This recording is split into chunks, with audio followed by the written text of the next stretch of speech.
ದೇವಾಲಯ ಕಟ್ಟಬೇಕು ಅಂತ ಅನಿಸಿದ್ದೇನೆ? ಅದು ದೇವಾಲಯದ ವಿಚಾರದಲ್ಲಿ ನಾನು ಕೆಲಸದಲ್ಲಿ ವೃತ್ತಿಲಿದ್ದಾಗ ಮಾಡಬೇಕು ಅಂತ ಏನಿಲ್ಲ. ನಾನು ಹುಟ್ಟಿದಾರಾಭ್ಯದಿಂದನೂ 8 ವರ್ಷದ ಹುಡುಗನಿಂದನೂ ದೇವ್ರ ಭಕ್ತಿನಲ್ಲಿ ನಾನು ಭಾಳ ಮಟ್ಟಿಗೂ ನಂಬಿದವರು. ನಾವು ಭಾಳ ಕಡು ಬಡವರು, ಬಡತನದಲ್ಲಿ ಇದ್ದಂಥವರು, ನಮಗೆ ಬೇರೆ ಆಶ್ರಯನೇ ಇಲ್ಲ.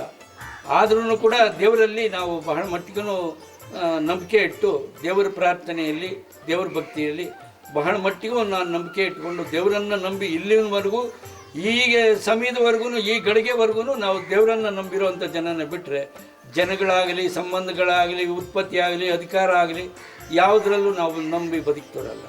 ಆ ದೇವರೇ ನಮ್ಮನ್ನು ಸಾಕ್ಷಾತ್ ನಮ್ಮನ್ನು ಎಲ್ಲನ ರಕ್ಷಣೆ ಮಾಡಿರೋದಾಗಲಿ, ಎಲ್ಲ ಕಾರ್ಯದಲ್ಲಿ ನಮ್ಮನ್ನು ಜಯಶೀಲರಾಗಿರೋದಾಗಲಿ, ಇಲಾಖೆ ಸರ್ವಿಸ್ ಮಾಡಿರೋದಾಗಲಿ, ಇಲಾಖೆಯಲ್ಲಿ ನಾವು ಎಷ್ಟು ಕಷ್ಟಪಟ್ಟಿದ್ದೀವೋ ಅದಕ್ಕೆ ನಮಗೆ ಶ್ರಮಕ್ಕೆ ತಕ್ಕನಾಗಿ ಫಲನೂ ಕೊಟ್ಟಿದೆ. ಇಲಾಖೆಯೂ ನಮ್ಮನ್ನು ಚೆನ್ನಾಗಿ ಗುರುತಿಸಿದೆ.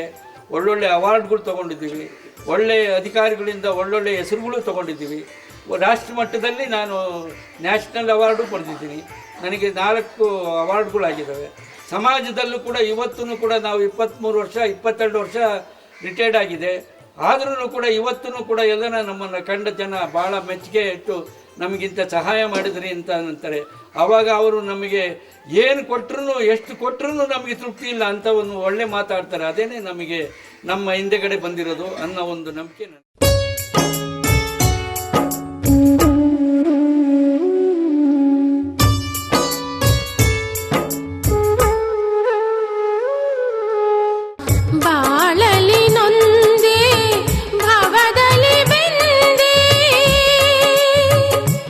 ದೇವ್ರಿಗೋಸ್ಕರ ಹಡ ಇಡಕ್ಕೆ ಹೋದಾಗ ಅಥವಾ ಜಮೀನ ಈ ದೇವ್ರ ಕಾರ್ಯಕ್ಕೋಸ್ಕರ ಇಡಲೇಬೇಕು, ನನಗೆ ಕೆಲಸ ಮಾಡಲೇಬೇಕು ಅಂತ ಯಾಕೆ ನಿಮ್ಗೆ ಅನಿಸ್ತು? ನಾವು ಈಗ 100 ಜನ ಭಕ್ತಾದಿಗಳು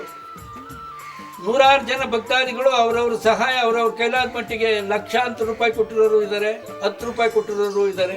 ಒಬ್ಬ ಭಿಕ್ಷುಕ ಮಾಗಡಿ ತಾಲೂಕಿನಲ್ಲಿ ನಾವು ಚಂದ ಎತ್ತಕ್ಕೆ ಹೋದಾಗ ನಮ್ಮ ಹತ್ರ 2 ರೂಪಾಯಿ ತೊಗೊಂಡ. ನಾವು ಕಾರ್ ನಿಲ್ಲಿಸಿದ್ದಾಗ 2 ರೂಪಾಯಿ ಕಾರ್ ತೊಗೊಂಡು ನೋಡಿ, ಎಲ್ಲ ಭಕ್ತಾದಿಗಳು ಜ್ಞಾಪಕ ಬರೋಲ್ಲ, ಅವನು ಮಾತ್ರ ಬರ್ತಾರೆ. 2 ರೂಪಾಯಿ ನಮ್ಮ ಹತ್ರ ಇಸ್ಕೊಂಡವನು ಇನ್ನೊಂದು ಅರ್ಧ ಗಂಟೆ ಬಿಟ್ಕೊಂಡು ವಾಪಸ್ ಬಂದು ಒಂದು ಹಳ್ಳಿಲಿ ಕಾರ್ ನಿಲ್ಲಿಸ್ತಾರೆ. ಸ್ವಾಮಿ ಯಾತಕ್ಕೆ ಈ ದುಡ್ಡು ಎತ್ತಾ ಇದ್ದೀರಿ ಅಂತ ಕೇಳಿದೆ. ದೇವಸ್ಥಾನ ಕಟ್ತಾ ಇದ್ದೀವಪ್ಪ, ಅದಕ್ಕೆ ಎತ್ತಾ ಇದ್ದೀವಿ, ತಗೊಳ್ಳಿ ನಂದು 10 ರೂಪಾಯಿ ಅಂತ 10 ರೂಪಾಯಿ ಕೊಟ್ಟು ಅವನಿಗೆ ಆವಾಗಲೇ ರೆಸಿಪ್ಟ್ ಇಶ್ಯೂ ಮಾಡಿ ಆ 10 ರೂಪಾಯಿನೂ ನಾವು ತೊಗೊಂಡ್ವಿ. ಇವತ್ತು ನೋಡಿ ಲಕ್ಷಾಂತರ ರೂಪಾಯಿ ಕೊಟ್ಟರು ನಮಗೆ ಯಾರು ಕೊಟ್ಟಿದ್ದಾರೆ ಅಂತ ಸಡನ್ ಅಂತ ಹೇಳೋಕ್ಕಾಗಲ್ಲ. ಆ 2 ರೂಪಾಯಿ ಕೊಟ್ಟಿರೋ ಮನುಷ್ಯ ನಮಗೆ ಇವತ್ತು ನಮ್ಮ ಎದುರುಗಳ ನಿಂತಿದ್ದಾನೆ ಅನ್ನಿಸ್ತದೆ. ಅದಕ್ಕೆ ನಿದರ್ಶನ ದೇವರು ಇದ್ದಾನೆ ಅನ್ನೋದಕ್ಕೆ ಸತ್ಯಕ್ಕೆ.